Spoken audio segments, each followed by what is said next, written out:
on va revenir au marché parisien et demander à Romain Daubry, à Bourse Direct, à quoi il attribue justement cette résilience des marchés d'actions que l'on évoquait avec vous, Thierry, et puis comment il voit évoluer le CAC 40. Bonjour à vous, Romain. Vous êtes membre de la cellule info d'experts chez Bourse Direct. Bon, alors, il y a un petit peu de mouvement aujourd'hui, mais au final, cette semaine de 4 jours, bon, on aura un petit peu baissé, mais assez peu finalement, hein, quand on regarde un petit peu toutes les menaces géopolitiques qui s'accumulent depuis plusieurs jours. Donc, à quoi attribuez-vous cette résilience relative de la Bourse de Paris, pour ne parler que d'elle? Bah écoutez, manifestement, effectivement, de la nervosité dans un contexte un peu particulier. Hein, vous l'avez rappelé déjà, mais il y a quand même des tensions géopolitiques qui sont pas négligeables. Les élections en France qui approchent pour nous, à un niveau plus local, et puis la saison des résultats aux États-Unis qui commence aujourd'hui avec notamment les bancaires. Donc ça, c'est un peu les facteurs synthétiquement de stress. On constate que les marchés tiennent extrêmement bien malgré ça.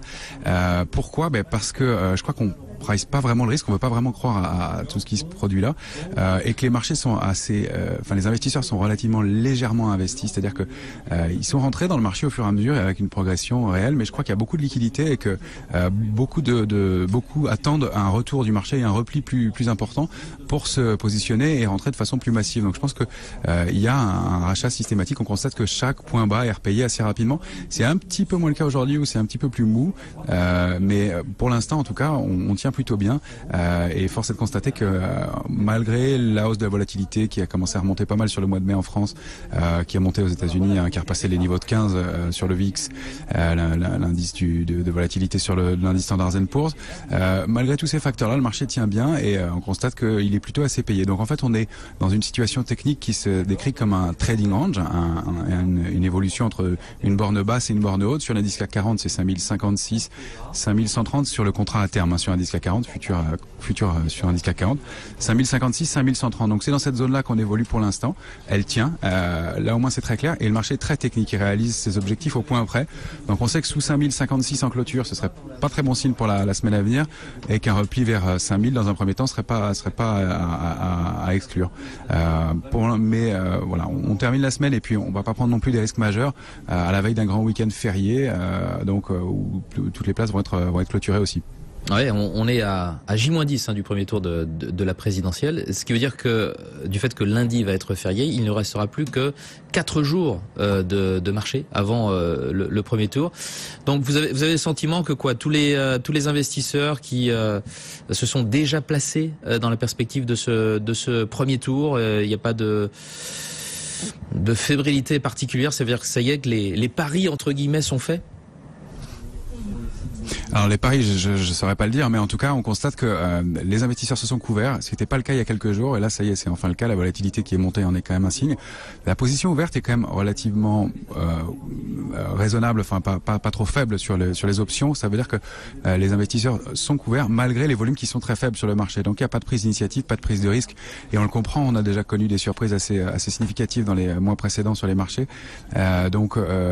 Imaginer une nouvelle surprise pour les élections françaises serait pas c'est pas à exclure. Donc personne ne veut prendre beaucoup d'initiatives dans ce contexte-là, mais en même temps on a l'impression, compte tenu du fait que le marché tient très bien, c'est que le marché ne veut pas croire à une éventuelle mauvaise surprise pour les marchés en tout cas. Donc et malgré les tensions qu'on vient de rappeler géopolitiques. Donc pour l'instant position light, on a allégé beaucoup les positions, on recommande d'être moins investi. On a la chance de pouvoir faire ça dans le système de recommandation que nous proposons à nos abonnés, mais voilà, pas d'excès. Il y a un scénario qui est pas à exclure évidemment, c'est qu'on a touché des cibles techniques et graphiques sur l'indice Standard & Poor's depuis quelques jours maintenant, et puis sur l'indice CAC 40 dans le courant de la semaine, aux alentours de 5145 points. Là je parle sur l'indice CAC 40 cash. C'était des cibles graphiques importantes, intéressantes, qu'on visait depuis le mois de décembre dernier. Ça va nécessairement entraîner une pause dans le marché, donc la pause elle vient aussi de ces niveaux et de l'atteinte de ces niveaux techniques.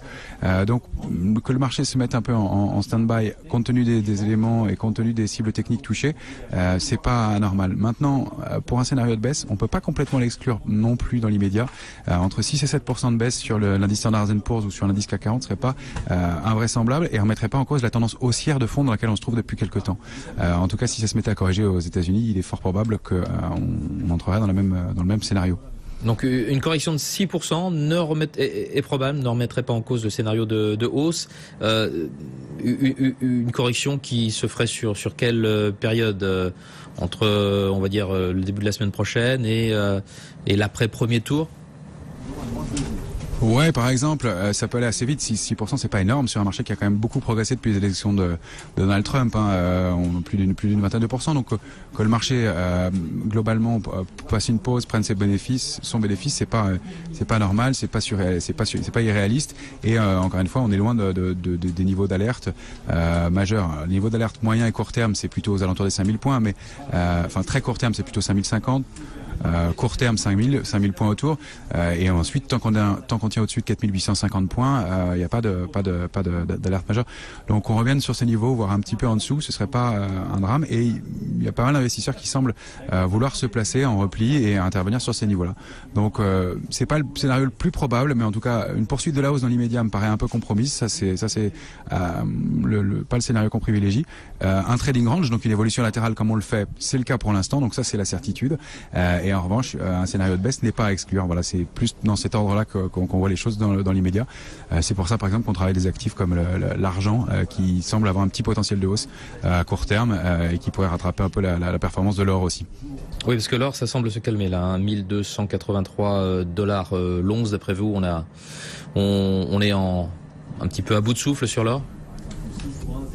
C'est une cible majeure en fait, c'est une ligne de tendance baissière de long terme que l'or vient de toucher, donc sur laquelle elle avait buté déjà plusieurs fois dans le courant de l'année 2015 et 2016, qu'elle n'avait pas réussi à franchir et à partir duquel elle avait commencé à entamer un mouvement de baisse. Donc là elle revient dessus, pour le franchir il va falloir vraiment une impulsion à quelque chose, donc une mauvaise surprise, une mauvaise nouvelle sur les marchés, un mouvement de consolidation important, ça pourrait déclencher une accélération sur l'or. Pour l'instant on sent la pause arriver, c'est un petit peu moins le cas sur l'argent qui semble avoir un petit potentiel d'appréciation un petit peu supérieur dans l'immédiat.